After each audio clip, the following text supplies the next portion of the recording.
Welcome to the part 3 video of the CompTIA Security Plus 601 practice questions and answers.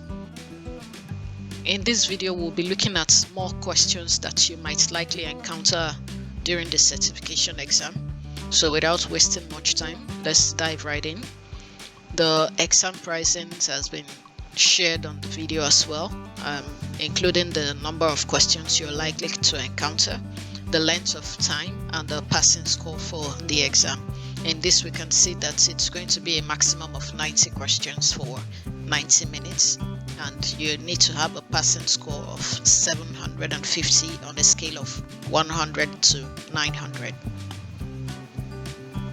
Question 1. A recently discovered zero-day exploit uses an unknown vulnerability in the SMB network protocol to rapidly infect computers. Once infected, the computers are encrypted and held for ransom. Which of the following will best prevent this attack from reoccurring? A. Verify computers are set to install monthly operating systems and updates automatically. B. Deny unauthorized users access to shared network folders. C. Ensure endpoint detection and response systems are alerting on suspicious SMB connections. D. Configure the perimeter firewall to deny inbound external connections to SMB ports. For the first option, option A, while it keeps systems up to date, and which is very important for security, the zero-day exploit targets vulnerabilities that are not yet known, and therefore they do not have security patches yet. So automatic updates might not be effective against such exploits. Remember, in this scenario, a zero-day exploit has been discovered and it uses an unknown weakness in the SMB network to infect computers. For option B, denying unauthorized users access to shared network folders, it might seem like a good security practice. However, it does not directly address the vulnerability in the SMB protocol that the zero-day exploit targets. For option C, while monitoring for suspicious activity is important, relying solely on the endpoint detection may not be sufficient to prevent the initial infection through the zero-day exploit, especially if this kind of exploit allows rapid infection before it is detected. For option D, configuring the perimeter firewall to deny inbound external connections to SMB ports, this limits the attack surface by blocking all external connections, so it prevents the exploitation of the vulnerability from the outside organization's network. So we'll be going with option D. When the perimeter firewall is configured to block inbound external connections to SMB ports, it provides an effective layer of defense against the described attack by preventing unauthorized access to the vulnerable protocol from outside the organization's network. Question 2. Which of the following are examples of social engineering attacks? In this, we are expected to choose two options. Option A, DDoS. B, cross-site scripting. C, phishing. D, zero-day exploits. E, pre-texting. A social engineering attack is a manipulation technique that exploits human error in order to gain private information or access. In this kind of attacks, the cyber criminals trick the individual into divulging confidential information or performing some actions that will compromise security. So it relies on psychological manipulation and deception, and it targets people's trust, emotions, and cognitive biases. So in this case, DDoS is not a social engineering attack. Cross-site scripting is also not a social engineering attack. Phishing, we all know, is a kind of attack where the attackers send fraudulent emails or messages to victims, and these messages appear to be from legitimate sources. So due to the trust that this victim has, the person might click on those links, and in that case they get attacked. Zero-day exploits are exploits that are not yet known, like they are vulnerabilities that have not been discovered, which the hacker takes advantage of to attack. Pretexting is an attack where the hacker fabricates a scenario to deceive the victim into divulging sensitive information. So in this case, the two examples of social engineering attacks will be option C, phishing, and option E, pretexting. Phishing is a form of social engineering attack where the attackers trick the individuals into providing sensitive information like their login credential or their financial information, and they do this by pretending to be a trustworthy entity. For instance, an email pretending to be from a bank can be sent to a victim to click on a link in order to verify their account details. Pretexting as well, the attacker pretends to be someone that they are not, like a colleague or a service provider, in order to gain the victim's trust and manipulate them into revealing confidential information. For instance, the attacker might pose as an IT support technician, asking an employee for their login credentials in order to fix an issue that is obviously non-existent. So these are the two types of social engineering attacks based on the options that we were given: phishing and pretexting. Question 3. An organization has implemented a load balancer that allows servers connected to the load balancer to each receive an equal number of requests. What kind of a load balancer is this? A. Forward. B. Persistence. C. Active-active. D. Active-passive. We'll explain the options before we choose the correct answer. A forward load balancer distributes incoming requests among the available servers in a sequential order by ensuring that each of the servers receives an equal number of requests over time. Persistence is a technique of directing a client's request to the same server for a specific period, and this is useful for maintaining session states. However, it is not a type of load balancer described in the scenario we have. Active-active is a setup where all the servers are actively serving traffic simultaneously. It, however, does not specify how the load is balanced. Active-passive refers to a failover configuration where an active server handles traffic while the passive server remains on standby in case the active server fails. It is, however, not relevant to load balancing among multiple active servers. So for this scenario, the correct answer will be option A, the forward load balancer. It is sometimes referred to as the round-robin load balancer because it distributes the incoming requests, ensuring that each of the servers receives an equal amount of requests over time.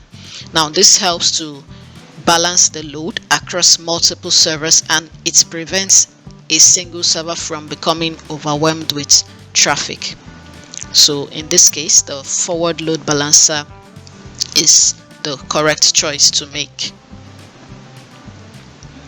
Question 4. A chief security officer is concerned about the amount of PII that is stored on each salesperson's laptop. The sales department has a higher than average rate of lost equipment. Which of the following recommendations would best address the CSO's concern? A. Replace all hard drives with SEDs. B. Implement a managed FDE. C. Deploy an MDM solution. D. Install DLP agents on each laptop. First of all, we need to understand what a PII is. That is personally identifiable information. It is any kind of information like driver's license number, social security number, credit card number, or patient's identification number. With this information, you can be able to trace who owns that information. So in this scenario, the recommendation that will best address the CSO concern is to implement a managed FDE. But before that, I'll explain why the other options are not ideal for this scenario. Option A, replacing all the hard drives with self-encrypting drives, will provide encryption at the hardware level. However, they require proper management to ensure that the encryption keys are handled securely. Without a centralized management, the benefits are limited and they don't address the need for control and recovery capabilities. Option C, deploying a mobile device management solution. While it helps to manage and secure mobile devices and enforce policies, it does not guarantee that data on the device is encrypted. This solution is more effective when it is combined with encryption solutions, so it's not an ideal recommendation for this scenario. Installing a data loss prevention agent on each laptop will help to monitor and prevent unauthorized data transfer, but it does not encrypt data at rest. The data loss prevention is more focused on preventing data leakage and unauthorized transmission, rather than protecting the data itself if the device is lost or stolen. So option B, implementing a managed full disk encryption solution, will provide the most comprehensive protection for the data on the sales purpose laptop. It will also address the concerns about the PII stored locally and the high rate of lost equipment. It means that even if the laptop is lost or stolen, the data on the hard drive will remain protected and it cannot be accessed without the encryption key. This is the best recommendation to address the Chief Security Officer's concern. Question 5. Which of the following is the purpose of a risk register? A. To identify the risk, risk owner, and risk measures. B. To register the risk with the required regulatory agencies. C. To define the level of risk using probability and likelihood. D. To formally log the type of risk mitigation strategy the organization is using. First of all, let's define a risk register. A risk register is a tool that is used in risk management to identify, assess, and manage risks within a project or an organization. It includes information such as risk description, risk owner, risk measures, as well as the mitigation strategies. The primary purpose of the risk register is to provide a structured approach to tracking and addressing risks to ensure that they are managed effectively. So, based on the options we are given, the obvious answer will be option A. The purpose of the risk register is to identify the risk owner, as well as the risk measures. Question 6. A company has provided a list of mobile devices that users can choose from when conducting work remotely. What kind of mobile deployment model is this? A. VDI. B. CYOD. C. COBE. D. BYOD. The VDI, or Virtual Desktop Infrastructure, involves the hosting of desktop environments on a centralized server and accessing them remotely from any device.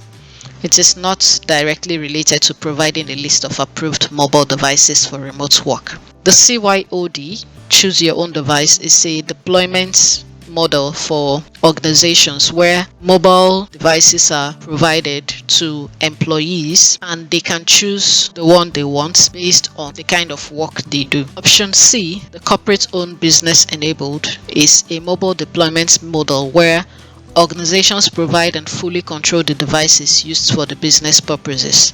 So in this case, the employees do not have a choice in the device selection process. BYOD, or Bring Your Own Device, allows employees to use their own personal devices for work purposes. In the scenario that we're given, the company is providing a list of approved devices, so This is not an option. We'll be going with option B, the CYOB. This is a mobile deployments model where the organization provides a selection of approved devices for the employees to choose from when conducting their work remotely. The employees have some degree of choice within the predefined list of devices, and it allows them to select a device that best fits their preferences and needs while still meeting the organization's compatibility and security requirements. Question 7. An employee is suspected of using corporate assets and has been charged with fraud. To preserve the admissibility of the evidence as authorities collect evidence, which of the following forensic techniques should be used? A. Data recovery. B. Non-repudiation. C. Order of volatility. D. Chain of custody. Data recovery is a process of retrieving data from storage devices that might have been lost, corrupted, or deleted. While it is important for recovering the potentially relevant data, it doesn't address the proper handling and documentation of evidence in order to preserve its admissibility. Non-repudiation is a security property that ensures that a party cannot deny the authenticity of a communication or transaction. It is important for establishing the integrity of electronic transactions. However, for this scenario, it does not directly address the preservation of evidence in a legal investigation. Option C, the order of volatility, is a principle in digital forensics that guides investigators in prioritizing the collection of evidence based on its volatility or likelihood of being lost or changed over time. It is also important for maximizing the collection of relevant evidence. However, it does not address the documentation and handling of evidence to ensure its admissibility in legal proceedings. Option D, chain of custody, is the chronological documentation or paper trail showing the seizure, custody, control, transfer, analysis, and disposition of physical or electronic evidence. So in this scenario, we'll be going with option D, chain of custody. It ensures that the evidence is handled properly and securely throughout the investigative process, and it also maintains its integrity and admissibility in legal proceedings. So it documents whoever has handled that evidence. It shows a paper trail from the seizure to the disposition of the physical or electronic evidence, and as such, it can be admissible in a legal proceeding or investigation. Question 8. What is the primary security benefit of implementing a DMZ in network architecture? A. Reducing the need for firewalls. B. Encrypting all data traffic. C. Separating public-facing servers from internal networks. D. Enforcing strict access controls. A DMZ, or demilitarized zone, is a network segment that sits in between an organization's internal network and the external network, like the internet.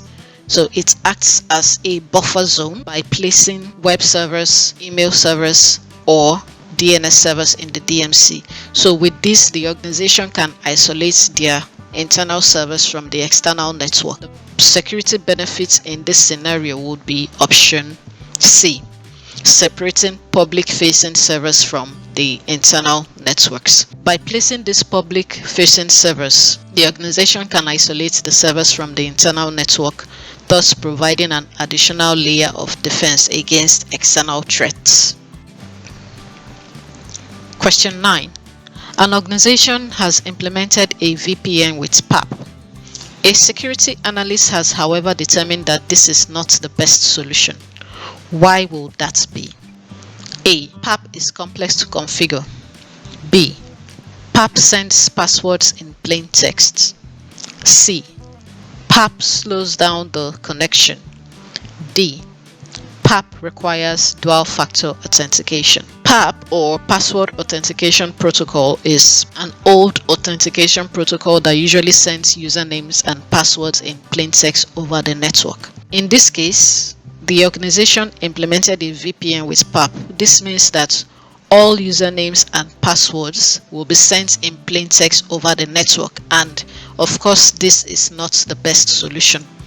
In this case, the reason why the security analyst has determined that it is not the best solutions is option B. The PAP sends passwords in plain text.